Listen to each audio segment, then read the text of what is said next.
Bonjour à toute la communauté libre et riche et bienvenue pour une nouvelle vidéo dans laquelle nous allons développer les différentes erreurs financières commises à 20 ans, 30 ans et 40 ans pour permettre à tout âge de ne plus tomber dans ces pièges pécuniaires qui nous condamnent et nous limitent durant de longues années. À 20 ans, 30 ou 40 ans, les problématiques de placement ne sont pas les mêmes. Maximiser son potentiel de gain pendant la phase d'épargne, puis stabiliser son placement à l'approche de l'objectif semble être la meilleure stratégie. Mieux vaut investir tôt, même de petites sommes. Aussi, ayant pour mission de t'aider à atteindre la liberté financière, nous allons te donner des conseils et techniques avisés afin que tu puisses saisir les bonnes opportunités et concrétiser tes objectifs. C'est pourquoi il est très important que tu saches déceler et que tu prennes conscience des dangers qui t'attendent au tournant. Plus qu'une simple vidéo, une leçon de vie à appliquer au quotidien qui va te prémunir ainsi que ton entourage. Aussi, n'hésite pas à partager cette vidéo et donner un like, donc c'est parti.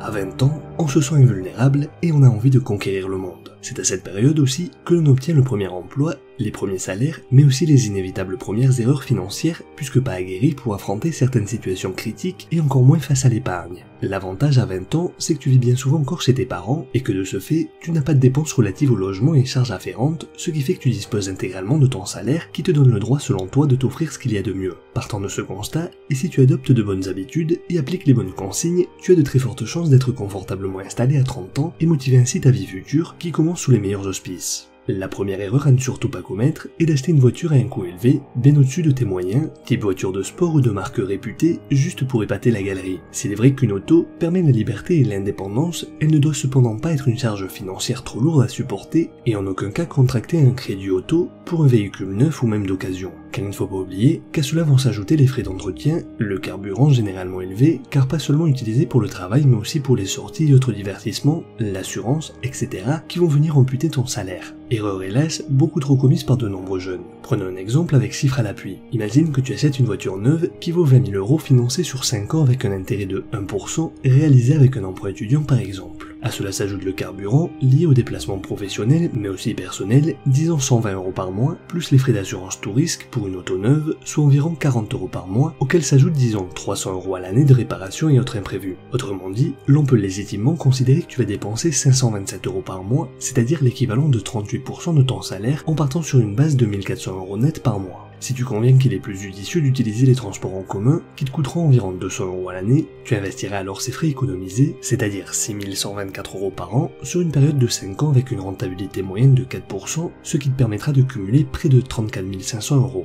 À présent, si l'on rallonge cette période à 10 ans, l'on atteint près de 76 500 €, soit en 5 ans supplémentaires, tu doubles ton capital. Comme tu peux le constater, le pouvoir des intérêts composés est considérable, c'est pourquoi tu dois donc prendre conscience que chaque dépense, chaque gaspillage d'argent te pénalise fortement et que par conséquence, tu peux tout aussi bien gérer ton budget plus raisonnablement par des achats moins onéreux, tout aussi convenables. D'où l'intérêt de saisir ce coup d'opportunité en investissant intelligemment. Ainsi, ces sommes dépensées te permettent de vivre au-dessus de tes moyens en achetant une voiture par exemple, sans celle que tu n'investiras pas afin de te permettre de prospérer sur le long terme. Maintenant, réfléchis et essaye de te projeter. Ne vaut-il pas mieux célébrer tes 30 ans en ayant commencé à construire un portefeuille de valeurs qui te génère des bénéfices et des dividendes plutôt que d'être endetté à cause d'une voiture qui se déprécie d'année en année? La deuxième erreur découle forcément du fait que les jeunes de 20 ans veulent à tout prix voler de leurs propres ailes au détriment de la raison. En effet, combien sont partis puis revenus quelques mois après chez eux car dans l'impossibilité d'assumer des frais trop lourds à supporter. Aussi, et comme dans la grande majorité quand cela est possible, ils vivent chez leurs parents, ce qui représente une réelle aubaine.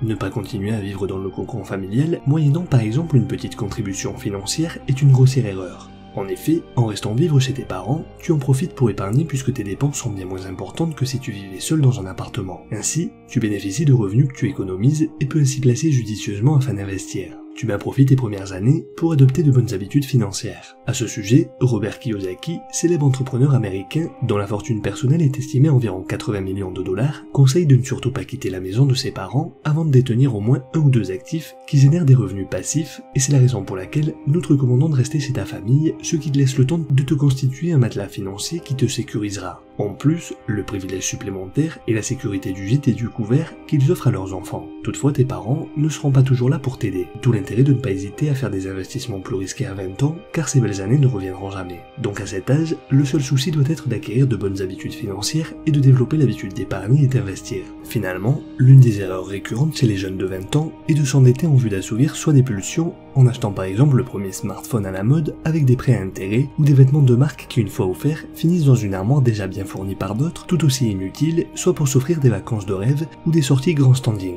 Ainsi, se condamner à ce genre de dette à cause de situations similaires est une hérésie qui peut être fatale, mais surtout t'entraîner dans le cercle infernal des découvertes et problèmes bancaires. Par contre, tu ne dois pas hésiter à investir dans ton éducation, parce qu'investir dans ton éducation, c'est investir dans ton avenir, et c'est là l'un des investissements les plus importants et judicieux que tu peux réaliser dans ta vie.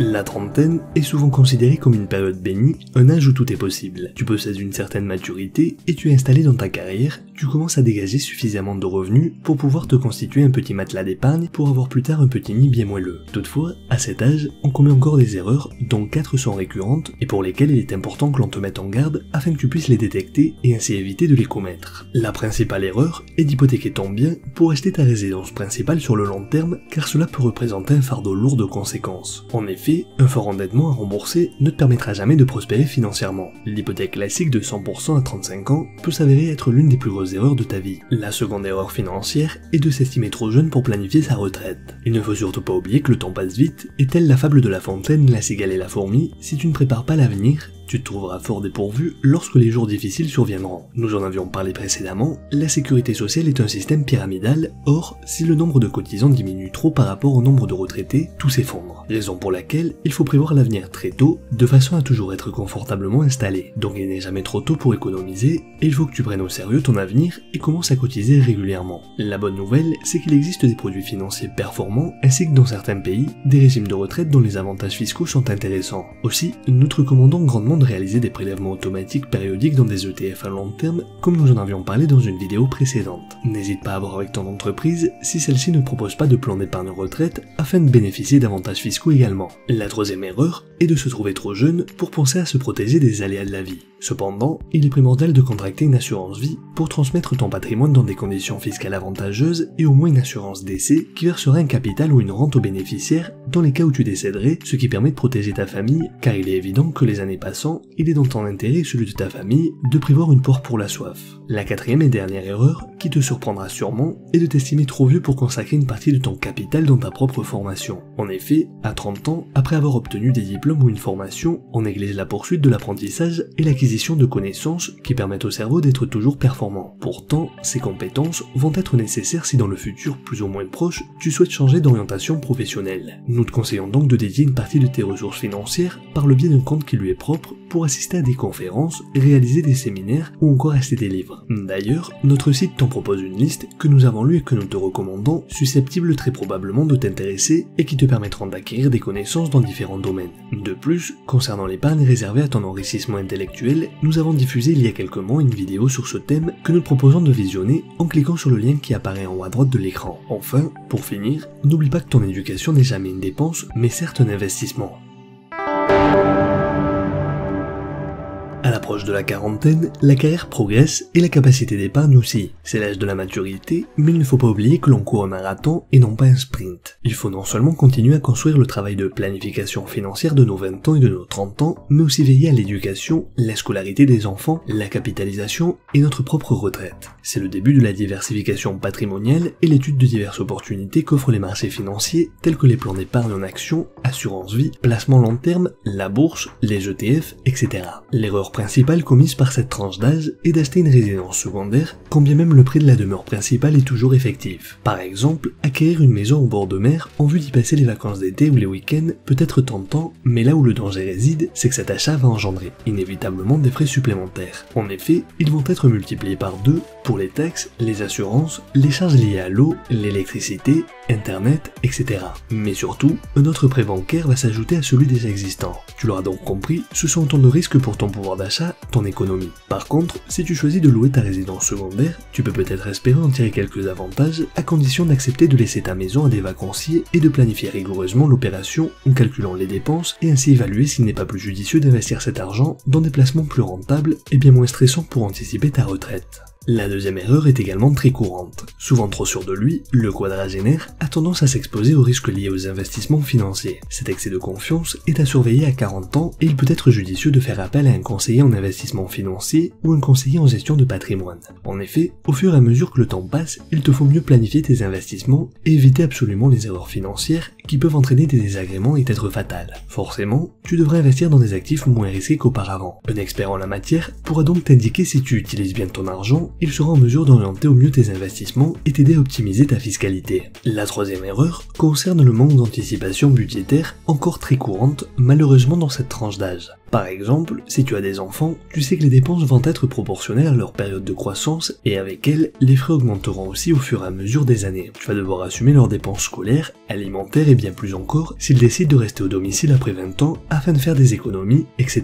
D'après l'Institut des recherches économiques et sociales, l'IRES, ces dépenses représenteraient un coût de 9 000 € par an en moyenne par enfant de moins de 20 ans, soit 750 € par mois. La dépense monétaire engagée par les parents pour produire un enfant et l'amener à ses 20 ans s'élève donc en moyenne à environ 180 000 €, ce qui correspond en 20 années à environ 9 000 € par an. Loin de vouloir décourager les futurs parents, mais par souci de transparence, il est donc dans ton intérêt de prévoir tous les frais futurs pour mieux les appréhender et évidemment ne pas avoir d'enfants trop tôt tant que tu n'as pas une certaine stabilité financière et professionnelle au risque de condamner plus de 20 ans de prospérité financière. Finalement, la dernière erreur, si l'on peut te donner un conseil, c'est de créer ta propre entreprise car à 40 ans, on a non seulement validé des domaines de compétences et on a l'expérience professionnelle, mais aussi, on a souvent du capital pour démarrer un projet. Non négligeable aussi, les contacts et les connaissances qui viennent avantager cette prise de décision. À 40 ans donc, il est primordial que tu développes un business si ce n'est pas encore fait, et tu peux regarder d'ailleurs la vidéo sur ce thème en cliquant en haut à droite de l'écran. Voilà, c'est tout pour aujourd'hui, nous espérons que cette vidéo t'a plu. N'hésite pas à nous donner ton avis et commentaires que nous lisons avec plaisir toutes les semaines et auxquels nous nous faisons une joie d'y répondre, d'autant plus qu'ils profitent à la communauté. Nous te laissons pour conclure un récapitulatif des erreurs commises à 20, 30 et 40 ans et te laissons seul juge pour dresser la liste de tes erreurs commises et programmer ton plan d'action afin d'y remédier. Comme l'indique le proverbe, il vaut mieux prévenir que guérir, signifiant qu'en toute situation,